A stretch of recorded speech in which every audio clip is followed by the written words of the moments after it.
27th birthday po sa inyo, ma'am. And ma'am, alam ko na nabigla kayo dito sa delivery niyo na to. And alam ko na alam niyo na kung kanino galing itong surprise na to para sa inyo. And itong surprise na din po na ito, ma'am, meron din po silang pinadalang message or letter na babasahin ko na lang po para sa inyo.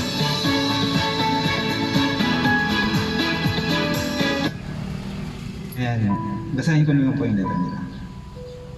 Hello, Mami. Happy birthday. Enjoy your day. Kahit na hindi tayo magkasama ngayong birthday mo, basta lagi mong tatandaan na mahal kita.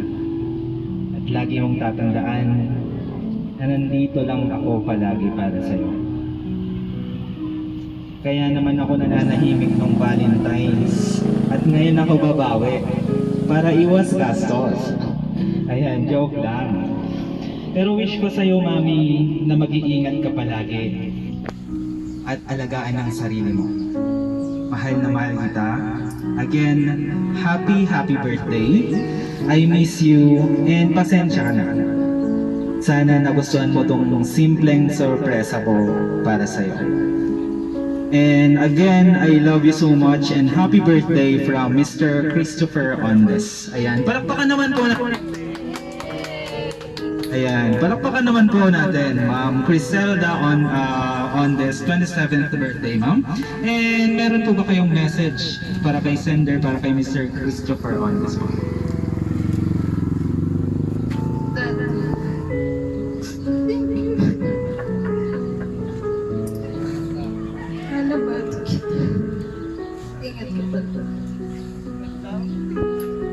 Ayan, palakpakan naman po ulit natin si Ma'am Criselda, napaka-emotional po nila. And may I request to everyone na sabay-sabay na din po nating kantahan si Ma'am Criselda ng happy birthday po. Ayan, sabay-sabay po tayo. Happy birthday to you. Happy birthday to you. Happy birthday, happy birthday. Happy birthday to you. Ayan, yung mabilis naman po, sabay-sabay. Happy birthday to you. Happy birthday to you. Happy birthday, happy birthday, happy birthday to you. And ma'am, before blow the candle, wish na lang po muna tayo.